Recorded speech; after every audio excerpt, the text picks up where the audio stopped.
Welcome, everybody, to today's webinar. I was delighted to see that I did a count, and we have over 59 institutions booked on today's webinar, which makes me think that, again, we've hit upon something that people really care about. For those of you who are new to Marketing Partnership, I am Penny Eccles, CEO and founder, and we've just hit our 5-year business anniversary, which we're delighted about.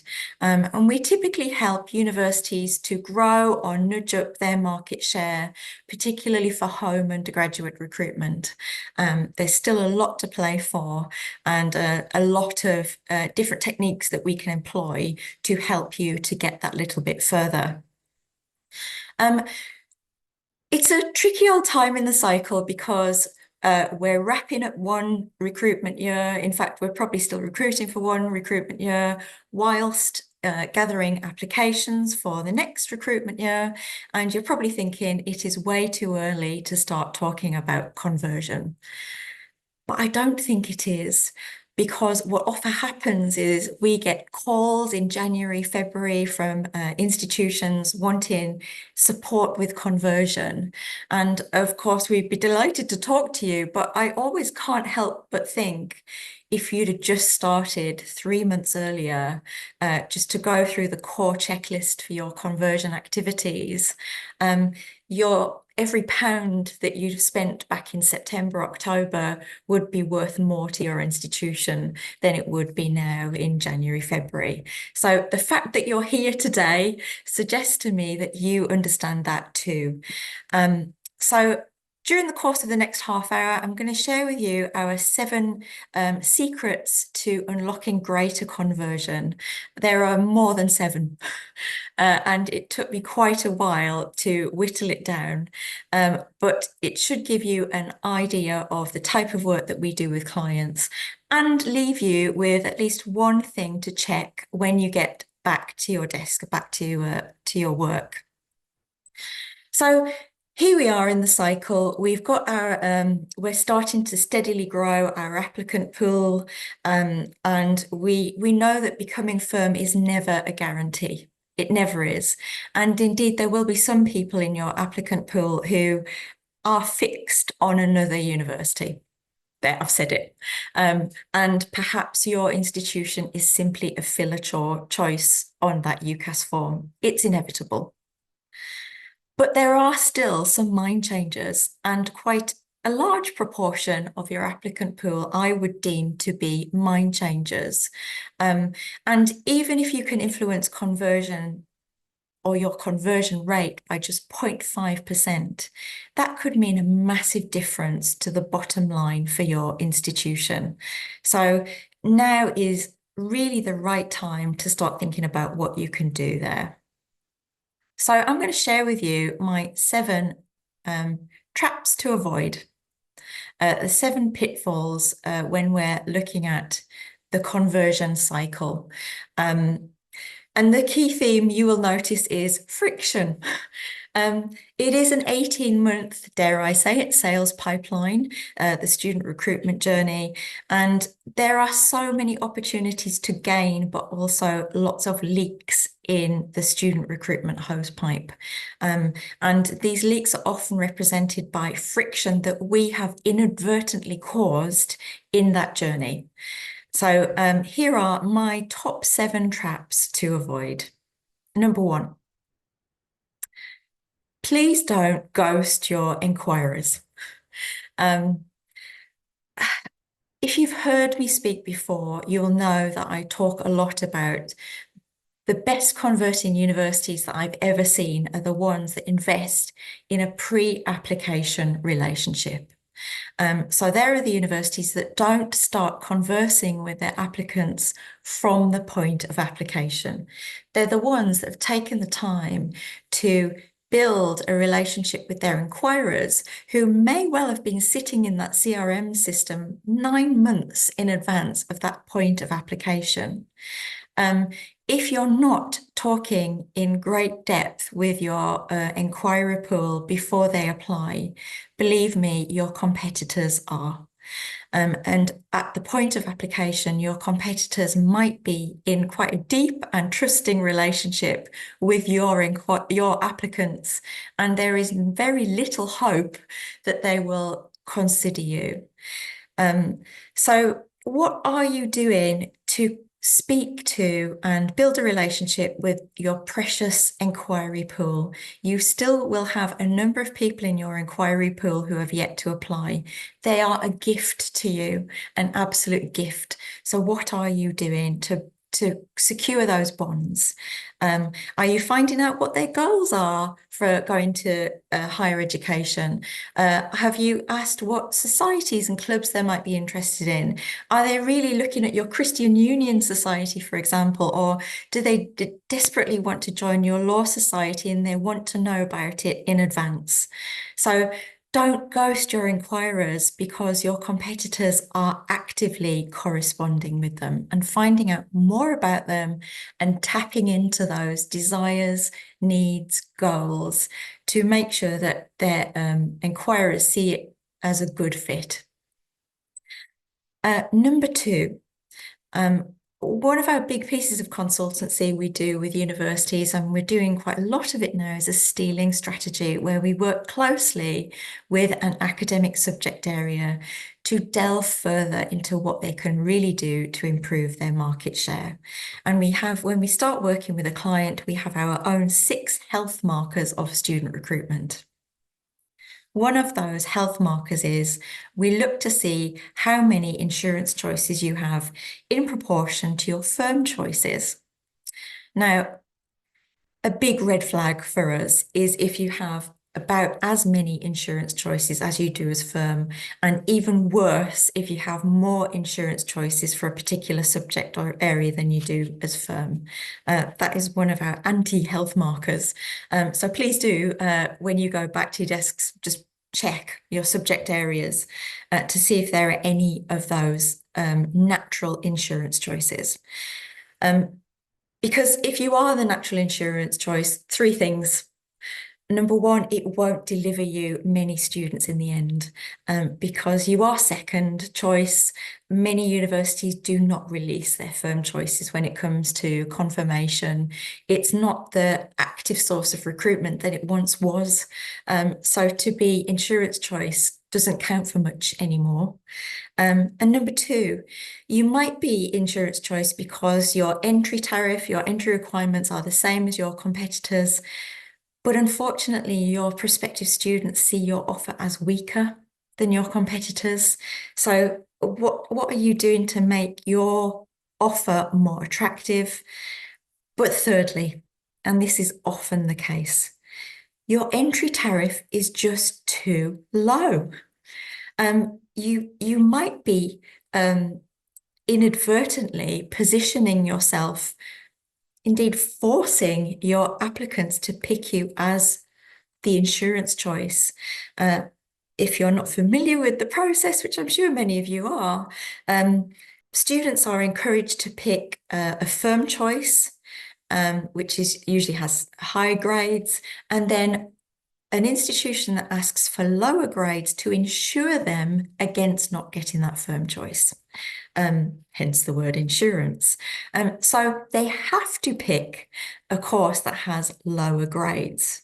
Now, if you were to look at your subject areas against your nearest competitors and you have positioned your price at the bottom of the pack, you are already telling them to pick you as insurance choice.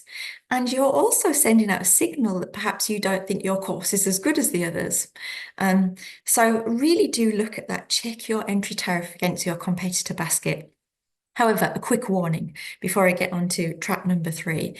Please don't take this as us telling you to raise all of your entry tariffs and that will solve all of your problems, because it won't.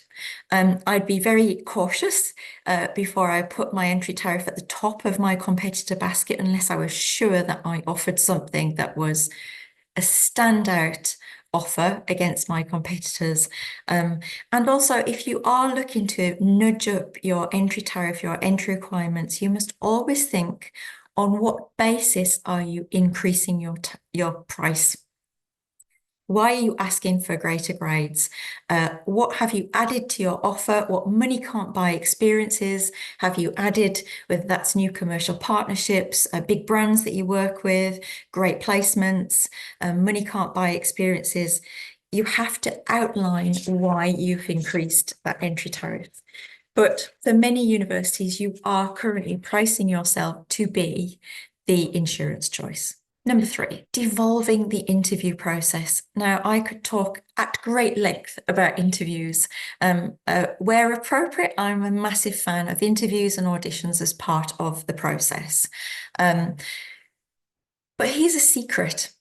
If you're not getting 55% plus conversion rates on your interviewing and auditioning courses, you should speak to us, because there surely is some opportunity to grow and to influence your conversion rate there. The interview and audition process is really delicate, but what we find is that this is often devolved to academic subject areas, maybe to a different department, and often the marketers are not all over this process where really they should be. It's almost seen as the poor relation to the bigger, glitzier applicant day or the offer holder day.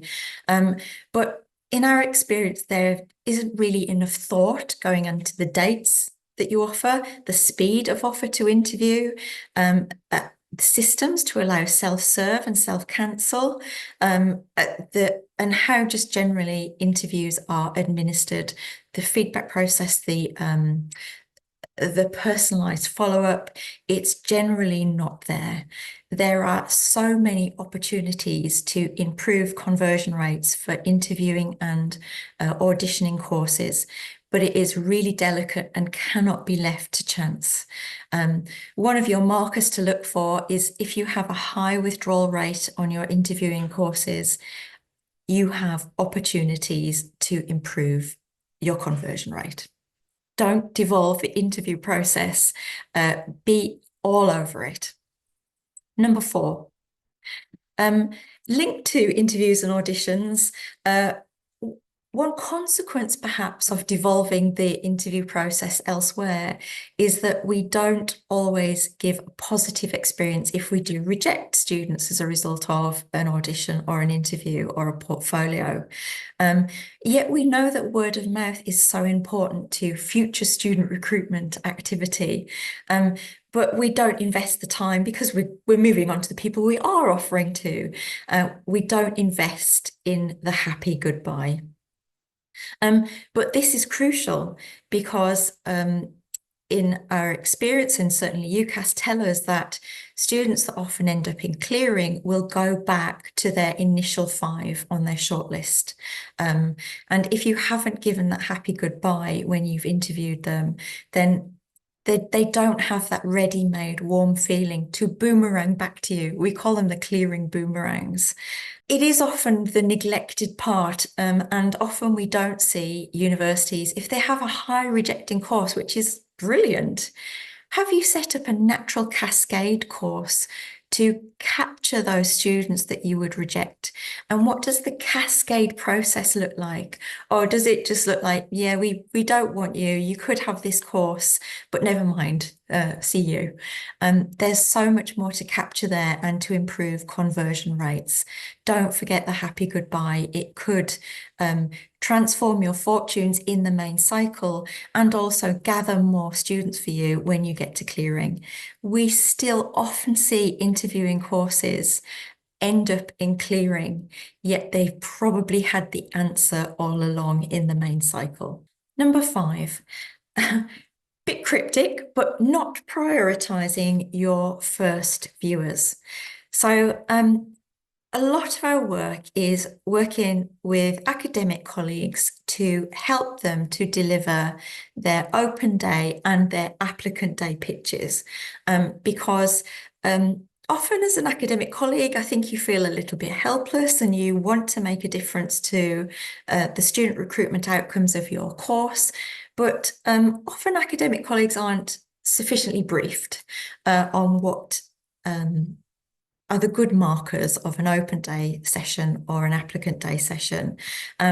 Incidentally, we are taking bookings now for our How to Deliver a Great Applicant Day pitch for academic colleagues. Please do get in touch with me if you're interested. But one of the things I explain in these sessions is that open day sessions and offer holder days, applicant day sessions must be completely different, because you do often get two different audiences for these sessions. And the analogy I give is when you go to view a house and you're about to purchase a house.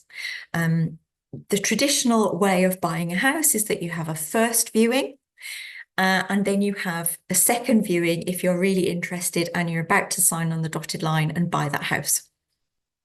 Now, your first viewing of a house is where we talk about curb appeal, and you're looking for the hanging baskets, and you're looking to feel excited about that house. And you imagine yourself in there. That's the open day session, generating that emotion, that sense of excitement. And the applicant day session is your second viewing. That is really where students are likely not to go to multiple applicant days. So the fact that they're there suggests they're very, very close to picking you as firm choice. It's yours to lose, in effect. So the second viewing needs to have a lot more detail in there, but still keep that excitement element in it. Now, something that you may not know is that for those institutions that manage to get their applicants to an open day and then come to an applicant day can have off the scale conversion rates. Conversion rates we would only dream of. And this happens at every university we look at. But here's the killer fact. Generally, on average, only about 3% of your offer holders will go to those two events, the open day and then the applicant day. But now you know that this could unlock phenomenal conversion rates for you. What would you do differently to get people to attend twice?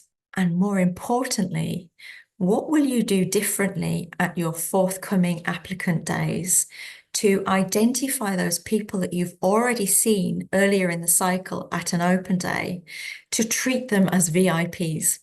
What will you give them in addition? What exclusive behind the scenes access will you give them? What personalized follow-up will you give them to show that you've noticed them, that they've already made the effort to attend once and they're coming back again? Now, you might think, well, if they're coming back again, surely they're going to pick us as firm choice. Yes, that might be the case, but is it worth neglecting them? I think it's worth doubling down your efforts to speak to those precious people who have come again for a second time. Really, a trap that we see so often is that you don't prioritize those people who've been for their first viewing and are back for their second viewing. What will you do differently to get people to attend for a second time and to make sure they're noticed and feel really special when they do attend for a second time? That will undoubtedly influence your conversion rates. Trap number 6. I had to check that this was actually a word, and it is contractualizing the relationship too early. Sometimes we see examples of offer correspondence sent out by universities that make us literally shudder. Now, this is often the point where marketers have a shared responsibility either with their admissions team or the academic registry team. So that relationship has often been the remit of the marketing team, the CRM team, and then the baton is kind of handed over, or there's a joint responsibility. And sometimes this can produce a great deal of friction. This is the point. The point of offer should be the point where there's celebration, little subject-specific hard copy gifts that you can send out in the post, a personalized piece of communication, and a real sense of fanfare, especially if a student picks you as their firm choice. But because of the drive to satisfy CMA requirements and GDPR and all of the other legal requirements we must satisfy, A beautifully crafted relationship can often turn into a robotic, uncaring, legalistic shouting at. And that's because that responsibility for corresponding is often passed to one or more new departments. And yes, they're very, very keen to make sure that the I's are dotted and the T's are crossed. But to the prospective student, it can feel like a terrible shock. Where is this lovely relationship that we've crafted together? Where is this bond that we've created over the last 12 months? And now you're telling me that these are the T's and C's. The language is extremely formal. It's like I'm talking to somebody else. That's because they are. The tone of voice changes completely. Are you, without realizing it, turning that relationship into too much of a formal contract? Yes, the formality needs to edge in, but there's still a long way to go from the point of offer to the point of enrollment, to make sure that they still feel really excited about joining your institution. Please don't let the legal side take priority. There still needs to be many moments of joy in this relationship. And then the seventh trap to avoid. We've worked really hard to convert as many students as we can, and it comes to confirmation time and clearing. I know we're just fresh out of clearing now, but we'll be thinking about conversion leading us into next year's clearing. And something often happens at institutions at this point of the year when confirmation happens and you've got all of your firm choices on your system. Something strange happens to university systems where that potential enroller or that expected enroller becomes visible to almost everybody in the institution through your student record system. And for some reason, well, probably because universities haven't set down proper parameters, that prospective enroller, that firm choice, suddenly becomes everybody's property. And again, this is not because of attempts to sabotage the recruitment cycle. I know that's not the case, but what happens is that, again, through good intentions, different siloed departments in a university want to speak to that enroller. Your accommodation want their deposits and they want them pronto. Your alumni team maybe want to introduce themselves early just to plant the seed that in the future they might be asking you for some donations. Your students' union are desperate to tell students about the Freshers' Fair and all of the exciting sessions they can join. Maybe you have a really active personal tutor who wants to reach out and introduce themselves and just pave the way for that future journey. And of course, your IT team want you to download your photograph for your ID card. Now, I did once work with a university where we suspected that this was happening, and we did an audit of what it feels like to be a prospective enroller at a university. Not an actual enroller, just somebody who's made the grade and has got that firm choice. And at this particular university, we discovered with horror that prospective students were receiving 65 different pieces of correspondence from a range of different departments at a university. Now, if I tell you that our research tells us that you can easily lose 10% of your firm choices between firm choice stage and enrollment stage, do you think that encouraging or perhaps not galvanizing everybody into creating a more coordinated welcome might save you 5-6% of that loss? If you were to tot up how much it costs you to generate that 10% of firm choices, it would be worth your while in terms of really looking at it and coordinating the welcome. We know that this stage is a massive wobble stage, particularly for mature students and those with perhaps WP criteria. They have a wobble. So how are we contributing to that wobble by really giving permission to everybody in the institution to start corresponding with that firm choice applicant? Again, there still should be many moments of joy in that pre-enrollment stage. But I'll tell you why this happens, and I'm very guilty of this. I have to hold my hands up. As somebody in charge of the marketing team who has been trying to curate that relationship for 18 months, there's some point when you just think, I have to pass this over to somebody else because we're working on 2 of the cycles now. And it is with some relief, actually, that you think, right, we've got all of these firm choices. It's up to somebody else now. But the sad truth is that that little gap, that window of maybe 3 or 4 weeks is often nobody's responsibility. And that is where you can lose a great deal of your students. So it's still conversion territory. It really is. I'm not telling you as marketers it's your job, but it has to be somebody's job.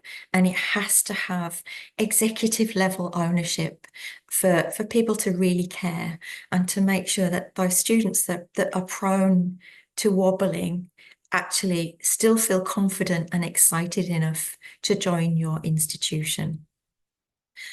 So they are the 7 traps to avoid. There are many more than 7.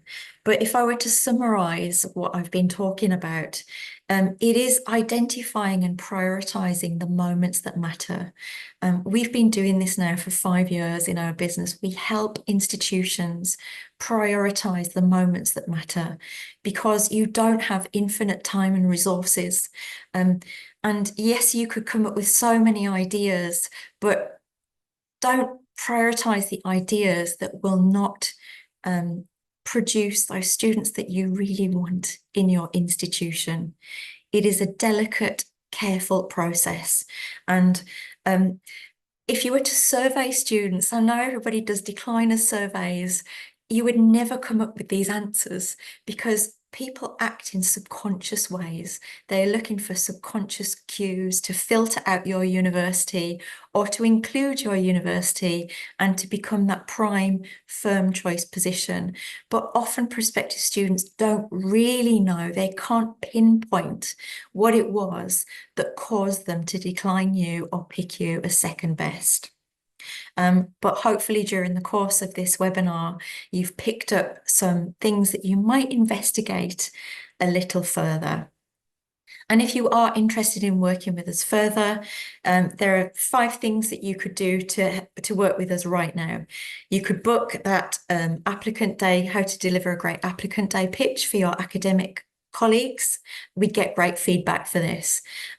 You could book our Avoiding the Applicant Day No-Shows session for your marketing student recruitment team. You could get us to do an interview audit. There are so many opportunities to improve your conversion rates for interviews. You could commission us to do a stealing strategy for one of your subject areas. Or for clients that we work closely with, we do personalized conversion videos for that post-interview stage and has proven to uplift conversion rates. I'm going to open up for questions in a little while. So please do have a think about any questions that you would like to ask. But whilst you're thinking of questions for our last 15 minutes, I will share with you our next webinar, something I'm really excited about. Please do book your place on this. It's a subject very close to my heart because I spent 25 years in higher education, marketing and student recruitment and comms, working at many universities where, let's face it, 80 to 90% of their tuition fee revenue, 80 to 90% of their revenue was through tuition fees, yet for some reason they didn't have the senior marketer on their executive team or on their board. And it used to befuddle me. I didn't know why this was. Often it was a chief operating officer who had a remit of many different departments in professional services. Eventually, I did get that spot on the executive table. Was it the panacea that I was hoping for? Well, join me at our next webinar on the 12th of November to ask, should HE marketers be on the board? I'm joined by two brilliant colleagues, Caroline Bish and Liam Owens, who both, I'm delighted to say, have hit Pro-Vice-Chancellor positions in their respective universities for engagement of student recruitment and marketing. I can't wait for this particular session.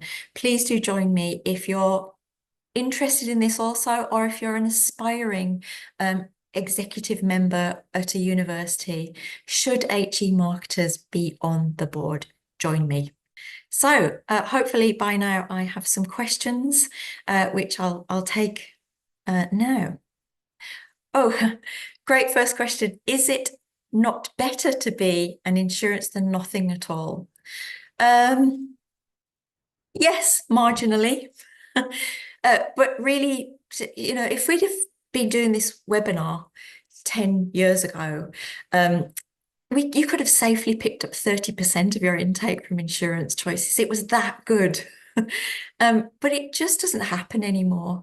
You'll just get a trickle from your insurance choices. Your end goal really has to be that firm choice. And working out what it is that's causing people to pick you as insurance, because you were so close, so close.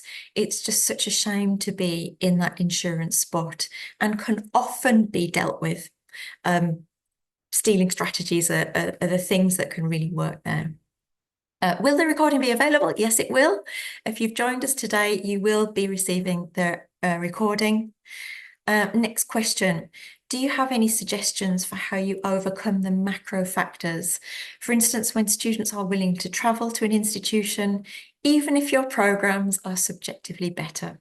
A whole other webinar in itself. But as you've gathered, I think that second viewing is so, so important, especially if they've been to the first viewing. Institutions really are incentivizing students to attend for a second time. They're offering kind of easy to administer part payments for travel. I mean easier to administer because, gosh, if you're starting to ask students to fill in expenses forms, please don't. Prepaid cards for a nominal fee are much more effective, and please do obviously identify who's taken that incentive, because it will help you look at your touch points. Other things, personalised videos in advance of applicant days. You might be thinking, I can't do personalised videos for 7,000 applicants. No, you can't. But you could do personalised videos for those people that have been to an open day and have applied, and you want them to attend for a second time. That is infinitely doable. And if you think you can't, use a company that can help you. But I really would, for the person who's asked this question, it's worth investing some money in that particular part of the process.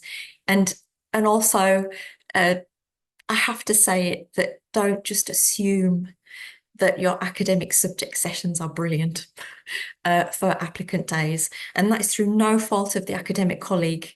It really isn't, because they've got a lot to do and they probably are not prioritising the content of their applicant day session.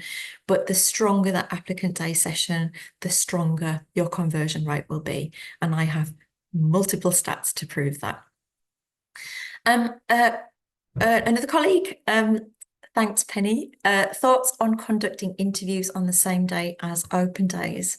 I've seen it happen more and more. You don't want to frighten them. So it has to be light touch. But if you think that they're up for that, maybe that's a way around it. I'll be honest, I don't have any stats on that. I do think that the second attendance, there's something happens there that seals the relationship. But it definitely is worth exploring. If you can do it in a light touch way that is not going to scare them too much. Oh, somebody asked, what was the heading for the fifth rule? The fifth rule was not prioritizing your first viewers. So going back to that point, you must really prioritize the people who've been to your open day if they come to that second event. And final question, unless we've got any more, we've still got a few more minutes for final questions. How is postgraduate different? How is postgraduate different? Well, of course, it's often a shorter cycle, so everything's just a bit more squeezed. But the same principles apply. There is still a lot of friction in the postgraduate journey. The things that epitomize postgraduate are that there's less speculation in application. So if you get the postgraduate application, you're often not one of five, you might be one of two or one of three. So your opportunities to convert are much, much stronger. And secondly, postgraduates likely will tell you much more about themselves, either at pre-application stage or at the point of application. The route to good conversion is personalization. And with postgraduates, they've shared often their inner soul with you. They've often told you their deepest motivations for doing that PG course, whether that's a change of career, doing something that they've felt deeply passionate about for their whole lives, maybe a promotion. But I don't really see enough on using that in a positive way, not in a sinister way, to show prospective postgraduate students that you are the perfect match for them. Somebody's just asked if I can do a webinar on the PG application journey. I'll definitely consider that. I'll definitely think about that perhaps for the new year. So I think we've got all of the questions. I think I've answered them all. If not, and you just want to chat with me or book a free 20-minute call, please do. My email address is penny@marketingpartnership.co.uk. And just as a final push, I'm going to share this with you. So please do. I hope to see you at our next webinar on the 12th of November, another free lunchtime webinar. But in the meantime, thank you so much for joining me today. I really do appreciate your time and hopefully see you again in the future. Thank you very much. Goodbye.